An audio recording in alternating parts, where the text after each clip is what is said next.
Hello and welcome to the Film Whisperers here on Ben TV, where two movie nerds talk all things film with a contemporary lens. My name is Saj. And I'm Alice. Thank you for suggesting the topic for today. Firstly, I'd like for you to tell the audience what topic it is and why is it actually quite an interesting one to explore. We want to discuss the rise and kind of fall of the Hollywood star. So I think it's interesting because it was really a big part of how films were made, this Hollywood star that was very much part of the whole production and a pull to get people into cinemas. And the movie star, how it is now, it's changed dramatically, I would say, from even 20 years ago. So I think it's interesting to see why people are watching films now, what the pull is. Is it still the actor? What happened to these untouchable movie gods almost? And why? We were part of that movement where in the 90s, we're both 90s kids and we grew up in a time where these movie gods were a big part of our movie watching times.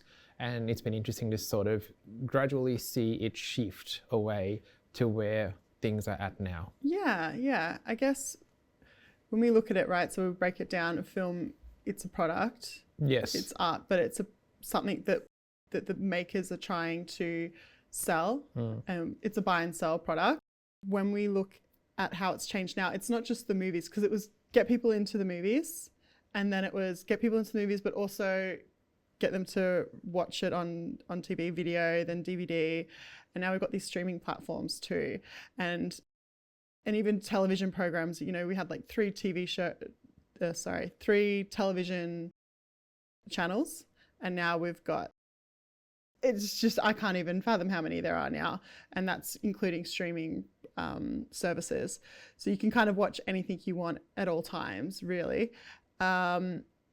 So how are they marketing this product to us to get us to, and for it to be commercially viable for them to be able to continue spending money and making more products for us? And we're calling them products, but for us, it's so much more. Films, they're dear to our heart. They're a piece of artwork. I can't imagine not having films in our life. So where do you think we are at now with a movie star? Who are the movie stars now, if you could, top of your head?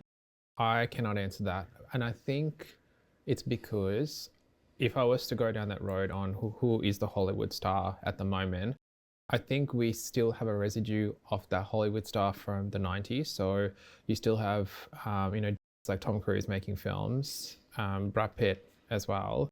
And these are 90s dickheads that are still around now. But I think that there's no one new who I can kind of go, oh, this person is like a star. Okay. And I think it's because I think that there's three reasons for the fall of the Hollywood star. The first one is streaming services. So streaming gave us accessibility to media, which wasn't around back in the day. And I would say a movie used to be something that you would see in the cinema. A TV movie was considered to be lesser quality and it would be shown on TV. But now a TV movie or a movie on a streaming service only can have the same quality as a movie shown on the big screen. So I guess how a film is marketed and produced now has dramatically changed. The second one I feel is the voices. There's more diverse voices in society now. So back in the day, the Hollywood star was a lot of the time a white man or a white woman. Yes, there were exceptions to the rule, like Denzel Washington, I would say The Rock as well, but they were very few compared to the majority. I think now people have learned that there are more diverse voices that want their stories to be told. So hence we need to diversify who we consider to be Hollywood stars. So it's not one star, it's probably just multiple, so that stardom, the symbol, the God symbol doesn't exist anymore. Yeah. And the third reason is the Me Too movement. I think that definitely had a massive impact, especially for those male stars who were worshipped. I think that the Me Too movement gave everyone, it opened up a can of worms on the way that some of these men were treating women. And that was where that added to the fall of the Hollywood stars. So to answer your question, where are we at with movies now? I don't believe we have stars. We have people who are famous that probably have a social media following, and they get cast in films and those films become popular. But so as an example, I can think of, say, Jenna Ortega, for example. You know, she had a glory moment there with Wednesday, which is a TV series, but still, she was still the it girl at one point. If you think of men, Jacob Elordi as well was another one where they will be cast in things, but they're not necessarily the Hollywood star. So okay, let's go back to the streaming platforms. Yeah, okay. So what you're saying with Jenna Ortega, she's a prime example. When you're talking about that, all these films, and I thought that was really interesting, that you do have these films which may have the same quality as a TV movie, that have the same cultural currency as a big Hollywood film, even more. Definitely Wednesday, like that's a TV show, so we're spreading out a bit, but like those, when we look at these TV shows, they're kind of different to the way they were back in the day, because they are a massive film. It's usually like a film which has just been cut up into episodes, almost, some of them, I'm saying. But yeah, it is interesting that they can be a lower quality, but they're still as popular. And so when we're talking about the making films, you are backing these films with a lot of money, so there's a lot of risk involved. And to move from that point to the second point, when you're talking about choosing the array of actors that we have now, right? There was a small amount of A-listers, right? The A-list Hollywood star, and you're saying there was a lot of, it was predominantly white. Yes, absolutely. And I think part of that, it's like a whole can of worms, right? But there's also the risk involved too. There was definitely people who were deciding who gets to be in a film and deciding that they only want to see white people. But there was also the risk of a film, because at the end of the day, there's a lot of people, business people behind this, who don't care. They just want the money, right? They just care about the money. And so there was the risk involved too of taking a chance on someone of color or someone that was different, a minority, for example, that it won't get as much pull, and so therefore the film won't make as much money. But we have these lower budget films, or we've opened up the world a bit. People are voicing how they feel about films and saying, we want to see this, we want to see that. We're telling them, these people that are making films, what we want to see, and then they're giving us more of that, right? We've got a stronger voice. And then onto the third point. Me Too. The Me Too. I totally agree with that too, that Hollywood actors that shine, that we had Hollywood as a whole, the shine that it had on it. We knew all these like kind of stories. We'd heard whispers and stuff, but to actually like see like the downfall of these actors, it kind of broke a lot of people's hearts to find out that they were part of that. Actors and filmmakers that have made stories that discuss how disgusting the abuse of power is part of that, just doing that behind our backs as well. It was heartbreaking, I think. And I think that really did make us kind of break up with a Hollywood star. We lost the shine. And it's the fact that a lot of people knew about it too and did nothing.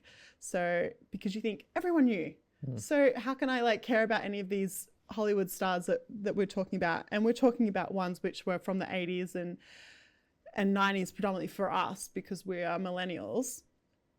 So yeah, that's a really interesting point. And I did want to say, I kind of disagree with you a little bit though. I still think there's the Hollywood stars. Like I've still got them on a little bit of a pedestal, but they definitely don't get the draw that they used to. And we talked about Tom Cruise. Tom Cruise is I don't know how many Mission Impossible films he's done. Don't care. I will watch one if it's on TV, but like it doesn't have the hype that it does. I think also because it's aging. It's kind of had its thing. And I think the idea like of the Hollywood star, it is aging. When I think of Hollywood stars, they're in their 50s and above.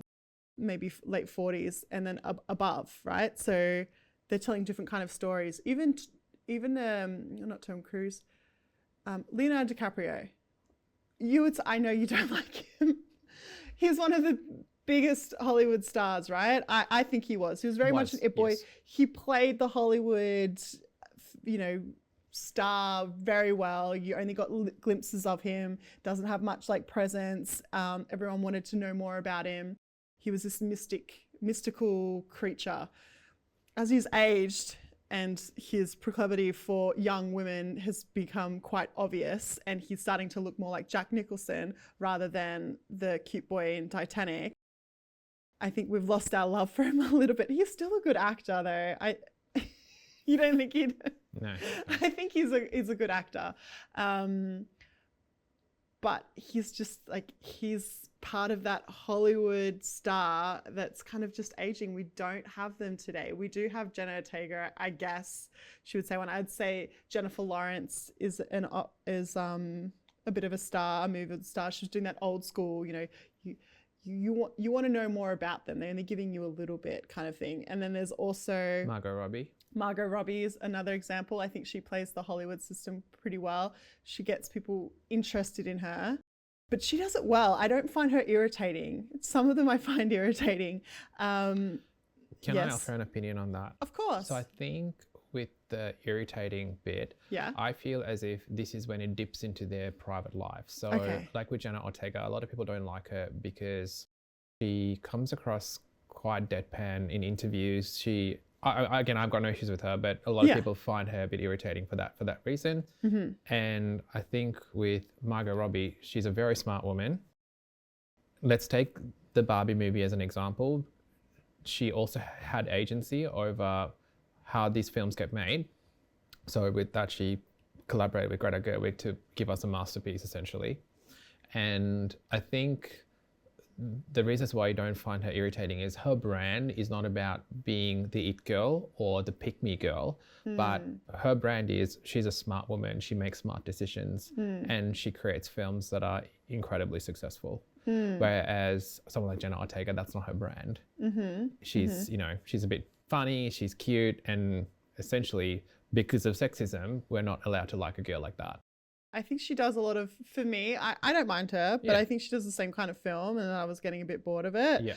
But no, she's fine. I think Zendaya is a good example, and so is Timothée Chalamet. And I think Timothée Chalamet he's not really like a Hollywood star as we know. He's more like the Johnny Depp kind of. I feel like he was kind of trying to emulate him.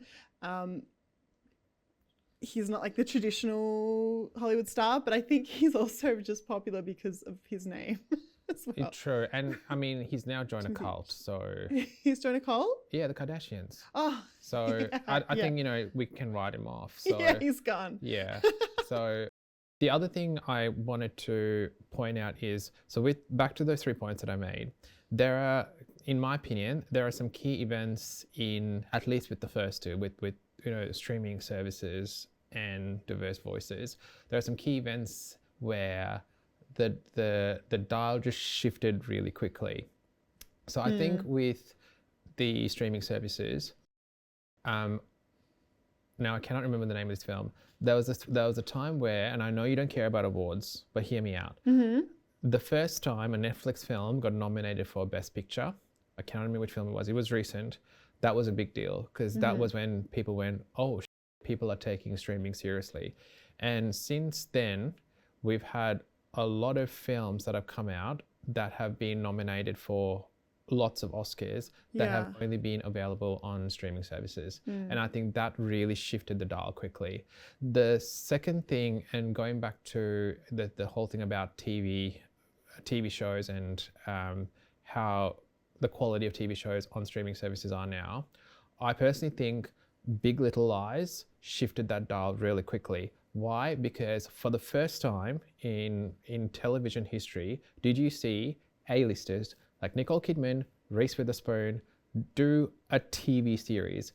At one point, TV was seen as a poor cousin of movies. Movies was the big draw card, and if you had to then do TV, you were sort of seen like, oh, now you're a has-been. Career's over. Career's over. Yeah. Big Little Lies changed it, and these women, when they're still going, they were at the peak of their careers when they decided to do a TV show. And I feel like that immediately shifted the dial on, all right, TV is serious. And since then, like even people like Jennifer Aniston now do TV, and they kick ass on TV. Jodie Foster, these are A-listers, and I think that was one of the things that shifted things. In the diverse voices, Crazy Rich Asians, that changed it all. The moment people saw a high budget film that had an Asian cast in it, and it did incredibly well, people went, oh, okay, there's a possibility here for us to get more diversity in film. Like I remember watching Crazy Rich Asians in the cinema, and it was filled with people of Asian backgrounds. I'd never seen that happen. And it is because they saw their story being told, so they decided to go to the cinema. So I don't know, I feel like those two events those are the events that really shifted the dial really quickly. It's money as well. There was these companies like Netflix, which had a lot of money. They were throwing money, trying to make things stick. And they also went for the awards because the awards gives them credit. Yes. But they had the money. If you have enough money in Hollywood, it talks, right? And I think that it also, these other companies are coming in, right? It's more like from the kind of IT world as well, like that had a lot of money that was coming in, and it was opening up the gates. It wasn't just these specific old school Hollywood production companies. It was more people with money having a go. And I think that spread it out as well, because we had more diversity in people that were actually making films, that had the money to make these films. And they were taking risks too with the different types of actors, with the different type of stories that you're talking about. Like that's what we see, right? In these streaming platforms. It's such a mix of different kinds of shows. Of course, there's the ones which they're throwing on, like the reality TVs and stuff, which is very cheap and gets a lot of eyes on there. But then we've got these random things that they just take a punt at. And sometimes they land, sometimes they don't. I think we're kind of was seeing with Netflix that they were losing money, and there was more players to the table. So it's a bit wobbly at the moment. Yeah. But yeah, it's just the way films are made now, that we've got money. We have money available for more different stories. So I think that's part of it too. Yeah. And also on that, we're talking about Hollywood stars, right? I think there's a lot to say about the actors being able to market themselves. So back in the day, the rise of the Hollywood actor, I'm talking way back when, part of it was these gossip columns, right? They were all in each other's pockets. So we got these gossip columns talking about the socialites, talking about Marilyn Monroe, or talking about whoever, and getting paparazzi, getting their face out there. So they were more recognizable, and then people wanted to watch the shows. And you've got all these different types of players that are working to making this perfect fake Hollywood character. It's not really the real actor, right? It's one version of them, for example. And we've had that for so long. Everyone's in their pocket. And then it got really crazy in the 90s, and like kind of vicious. Paparazzi and the magazines and stuff, and the early noughties as well. But then we saw social media. Yes. And social media gave every actor the chance to tell their own story, to be more authentic. Yes. And for good or for bad.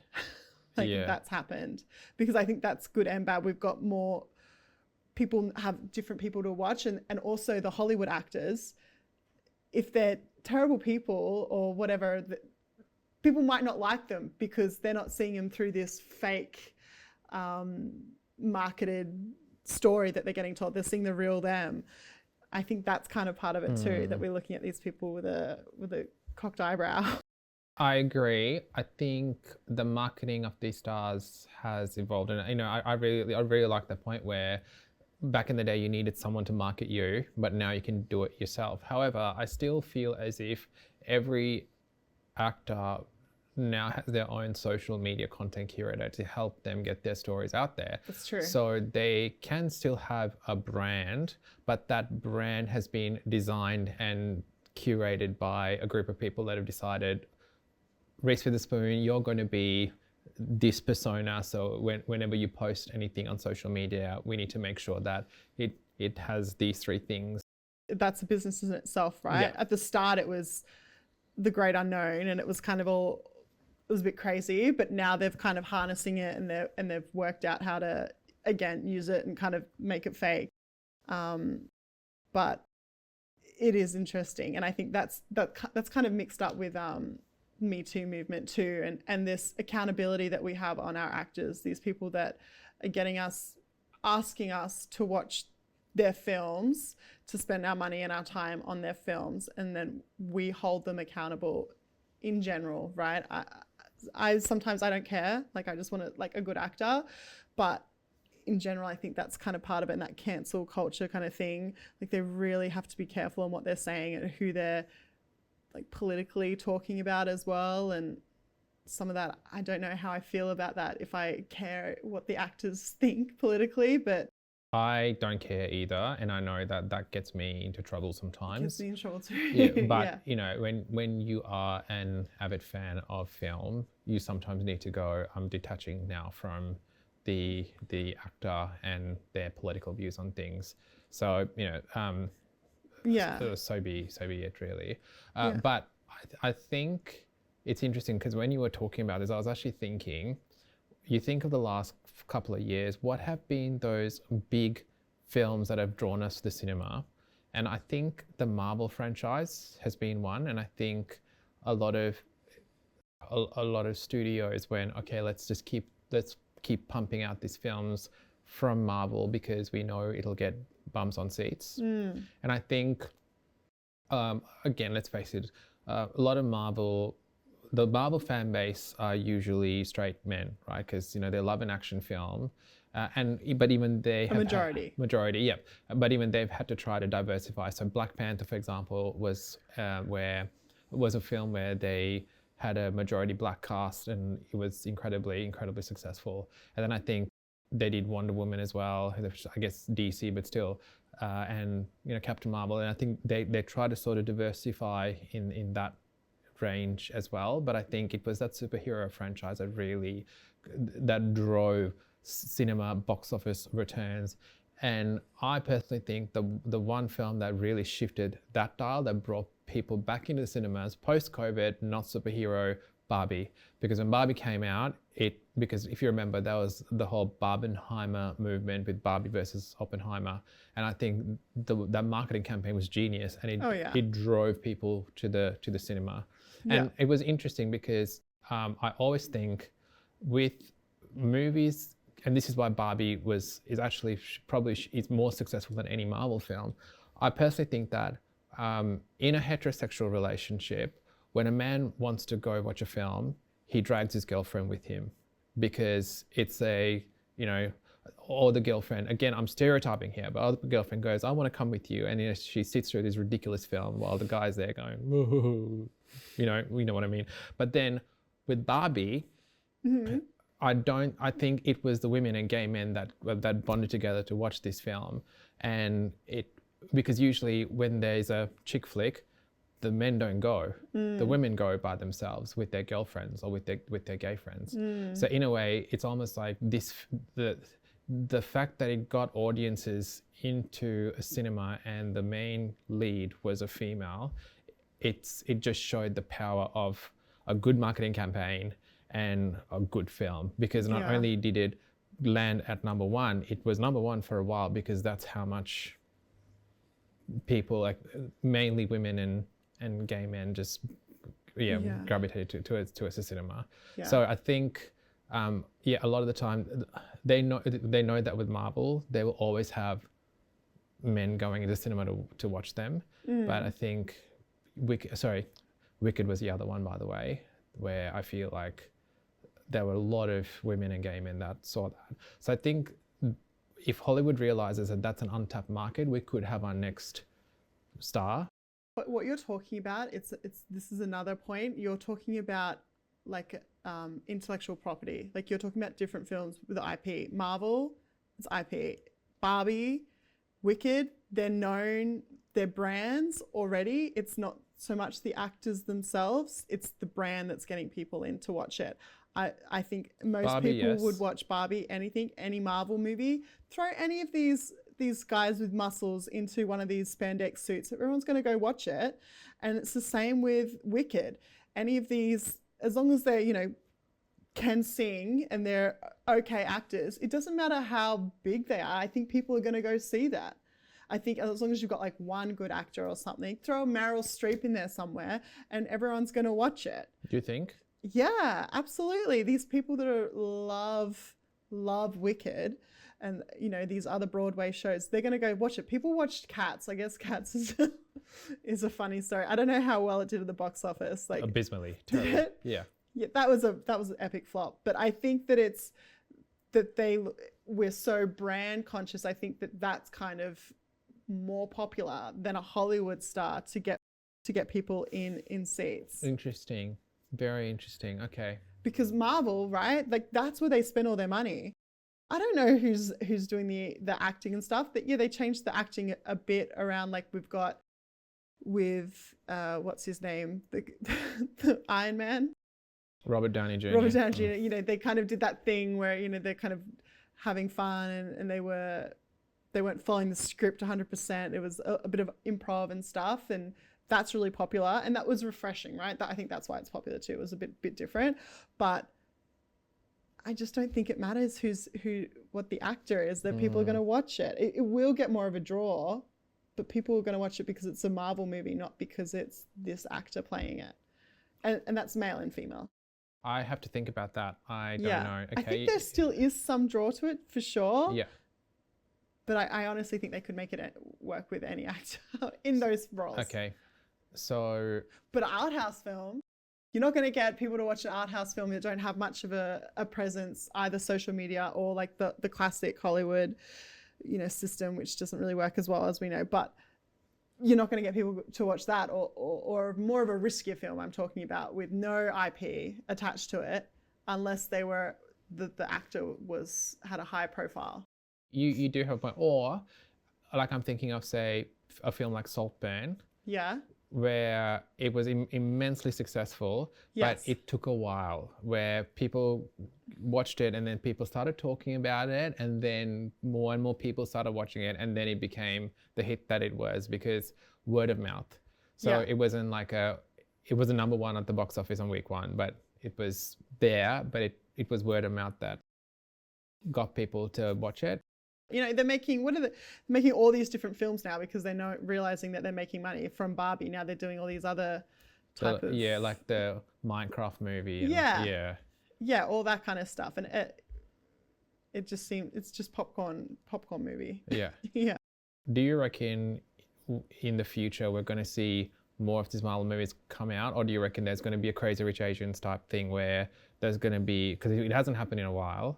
I think there'll be both. Okay. I think it'll be both. And I think that as the climate is now politically, I think that this is generally when they want the superhero. They want that very much escapism and superhero kind of film. Like it just works. People love that, especially at a time where they feel like they don't have control or they don't have someone leading them in a safe way. So I think we're going to see more. And we've seen that with Superman. I'd never watched Superman, right? But I watched this one because my friends were watching it. And I was like, you know what? Why not? I'll go to the cinema. I actually went to the cinema to watch it. And it was fun. It was fun, yeah. And it's done very well at the box office. Well, so I think that's a good... Agreed. Yeah, good example. I watched Superman because when I found out that the right-wing people were pissed off, I went, oh, this is going to be a great film. Oh, okay. Yeah. So anyway. Yeah. All right. We better wrap up. Okay, cool. Excellent. No worries. Well, thanks for a good conversation today. It was really interesting. Yeah, agreed. So let's see where the Hollywood starlet ends up. Well, that's all the time we have for today. Thank you for watching The Film Whisperers. Till next time. Bye.